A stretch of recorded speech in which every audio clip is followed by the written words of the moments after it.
وقالوا أإذا كنا عظاما ورفاتا أإنا لمبعوثون خلقا جديدا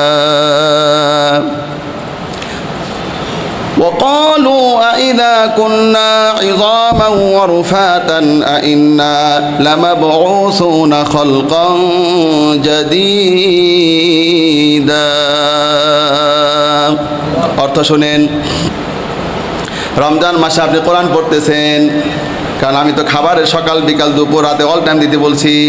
ওইখানে পড়তে গিয়ে আপনি পেলেন তারা বলে যখন আমাদের হাড়গুলি চূর্ণ বিচূর্ণ হয়ে যাবে কে আমাদেরকে নতুন করে আবার পুনরুত্থিত করবে? এবার উত্তরে বলে দেওয়া হচ্ছে, নবী তুমি বলো কুল কুনু হিজারাতান আও হাদিদা, শোনো শোনো নবী তুমি বলো তোমরা যদি পাথর হয়ে যাও অথবা লোহাও হয়ে যাও, আও খালকাম মিম্মা ইয়াকবুরু ফি সুদুরিকুম, তোমাদের ধারণার কঠিন কোনো বস্তু হয়ে যাও, তাহলে রব্বুল আলামিন তোমাদেরকে আবার পুনরুত্থিত করবে। সুবহানাল্লাহ। আপনি আরবি পড়লেন সাথে বাংলাটা পড়লেন, কি চমৎকার আপনার হৃদয়ে প্রভাব পড়লো। এবার এখানে বক্তৃতা শেষ হয় নাই। ফাসায়াকুলুনা মান ইউঈদুনা, দুষ্টরা বলতে লাগলো কে আমাদেরকে আবার নতুন করে পুনরুত্থিত করবে, আবার কে আমাদেরকে উঠাবে? এবার উত্তরে বলে দেওয়া হচ্ছে কুলিল্লাযী ফাতারাকুম আউওয়ালা মাররাহ, কুলিল্লাযী ফাতারাকুম আউওয়ালা মাররাহ, নবী তুমি বলে দাও প্রথমবার যিনি তোমাদের সৃষ্টি করেছে দ্বিতীয়বার তিনি তোমাদেরকে আবার পুনরুত্থিত করবে। মজাই পাচ্ছি। এবার আবার বলতেছেন ফাসায়ুনগিজুনা ইলাইকা রুউসাহুম ওয়া ইয়াকুলুনা মাতাহু, তখন তারা মাথা ঝাঁকায় আর বলে হ্যাঁ তবে এইটা কবে হবে, কবে আসবে? এবার তুমি এ ব্যাপারেও বলে দাও কুল আসা আইয়াকুনা করিবা, কুল আসা আইয়াকুনা করিবা, শোনো খুব নিকটেই তা চলে এসেছে, সম্ভবত খুব কাছেই সেটা চলে এসেছে। আপনি আরবি পড়তেছেন আর বাংলা দেখে দেখে পত্রিকা পড়েছেন, ওটা পড়েছেন সেটা পড়েছেন, আর এইভাবে একটু পড়তে শুরু করেছেন। দেখেন আপনার মনে এখন কি সুন্দর প্রভাব পড়তেছে। এবার মেসেজ আরো দেওয়া হলো ইয়াউমা ইয়াদউকুম ফাতাস্তাজিবুনা বিহামদিহি, يوم يدعوكم فتستجيبون بحمده وتظنون إن لبثتم إلا قليلا, যখন সেদিন ডাকা হবে সবাই তার প্রশংসা করতে করতে উপস্থিত হবে, আর মানুষ মনে করবে দুনিয়ায় খুব সামান্য সময় সে অবস্থান করেছিল। একটা কথা শুনতেছেন আর মনের মধ্যে ভালোই লাগতেছে। এবার আরো বলে দেওয়া হচ্ছে ওয়াকুল লিইবাদি ইয়াকুলুল্লাতী হিয়া আহসান, আমার বান্দাদের নবী তুমি বলে দাও তারা যেন ভালো ভালো কথা বলে। রমজানের ব্যাপারে আপনি এই কথা শোনার পরে যখন শুনলেন ভালো ভালো যেন কথা তারা বলে, তখন আপনার সেই রমজানের দিনটা আপনার কত সুন্দর যাবে। বাইরে যাবেন বাজে কথা বলবে, না না না না আমি তাই কোরআন পড়ে আসলাম, ভালো ভালো কথা যেন তারা বলে, তখন মুখ থেকে সারাটা দিন শুধু ভালো কথাই বের হবে। এটা আওয়াজ দিয়ে সবাই বলেন না সুবহানাল্লাহ। আবার এটাও বলে দিচ্ছে ইন্নাশ শাইতানা ইয়ানযাগু বাইনাহুম, নিশ্চয় শয়তান উস্কানি দেয়, নিশ্চয়ই শয়তান উস্কানি দেয় যাতে বাজে কথা বলাতে পারে, বাজে কাজ করাতে পারে, বাজে জায়গায় রাখতে পারে। ইন্নাশ শাইতানা ইয়ানযাগু বাইনাহুম ইন্নাশ শাইতানা কানা লিল ইনসানি আদুওয়াম মুবিনা, নিশ্চয়ই মানুষের প্রকাশ্য শত্রু। রব্বুকুম আ'লামু বিকুম, তোমাদের রব তোমাদের সম্পর্কে জানে। এই কথা শোনার পর কত ভালো লাগে। আমার রব আমার ব্যাপারে জানে, আমার রব আমার ব্যাপারে জানে। রব্বুকুম আ'লামু বিকুম, সাতটাই কত মজার, সাতটাই কত বেশি। আমি দাঁড়িয়ে আছি, অনুভব করতেছি আমার রব আমার ব্যাপারটা জানে, আমার মনেরটা জানে, আমাকে দেখছে। আহ কত শান্তি। রব্বুকুম আ'লামু বিকুম ইয়াশা ইয়ারহামকুম আও ইয়াশা ইউআযযিবুকুম, তিনি যার ইচ্ছা তিনি শাস্তি দিবে, যার ইচ্ছা তার প্রতি রহম করবে। ওয়ামা আরসালনাকা আলাইহিম ওয়াকিলা, নবী তোমাকে আমি তাদের দারোগা করে পাঠাই নাই, দারোগা করে পাঠাই নাই, দারোগা করে পাঠাই নাই, ক্ষতি তোমাকে মুসল্লিদের দারোগা বানাই নাই। তুমি বলে যাও যার ভালো লাগে নিবে, তুমি বলে যাও যার অপছন্দ হয় ফেলে দিবে।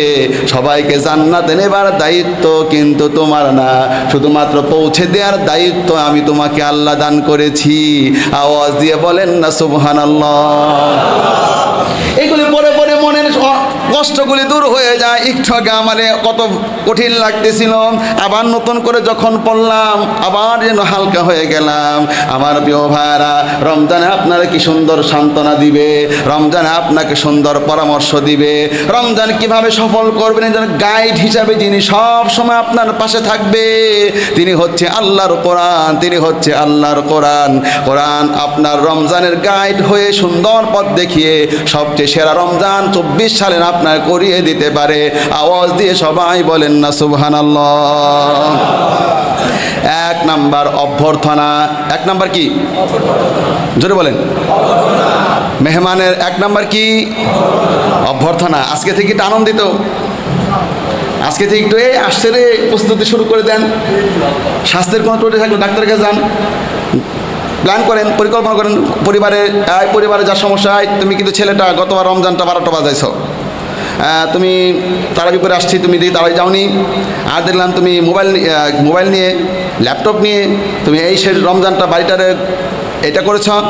এই বসো, একটা মিটিং দেন, বাসায় মিটিং দেন, পারিবারিক বৈঠক করেন, মিটিং করেন। 2024টা সফল করতে চায়, এই রমজানকে এমন করতে চায়।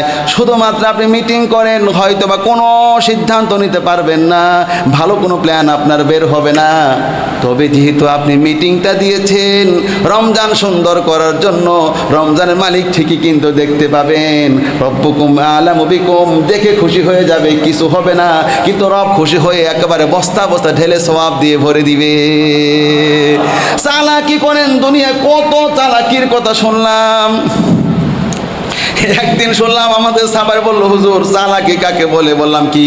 কই 2 কোটি আমার শেষ। 2 কোটি কিভাবে শেষ? বলল কি হুজুর, জমি আমি কিনতে গেলাম, আমি কিনতে গিয়েছি, রেজিস্ট্রি করতে গেলাম, ওই বেটা আগের দিন আরেক মালিক রেজিস্ট্রি করে দিয়ে দিছে। এখন নাকি টিকে না তারটা, আপনারা ভালো বলতে পারেন। মানে ওই বেটা জমি বিক্রি করেছে, কিনবে 2 কোটি টাকা জমির দাম, যিনি বিক্রেতা তিনি আগের দিন আরেকজনকে বিক্রি করে দিয়ে দিয়েছে, মানে দলিল রেজিস্ট্রি করে দিয়েছে, এবং পরের দিন তিনি আবার ওরে বেটারে দিছে। এখন এই জন্য আগে যারটা হয়েছে তারটাই টিকবে। তাহলে কত টেকনিক করে দুনিয়া অর্জন করতেছে, আখিরাতের বেলায় ঠন ঠনা ঠন। ও মুসলমান, আখিরাতের বেলায় ঠন ঠনা ঠন, কিন্তু আপনাকে আখিরাতের ব্যাপারে চতুর হওয়ার ব্যাপারে তো আল্লাহ বলেছে। আল্লাহর নবীর কিভাবে মুসল্লিদের শিখায়।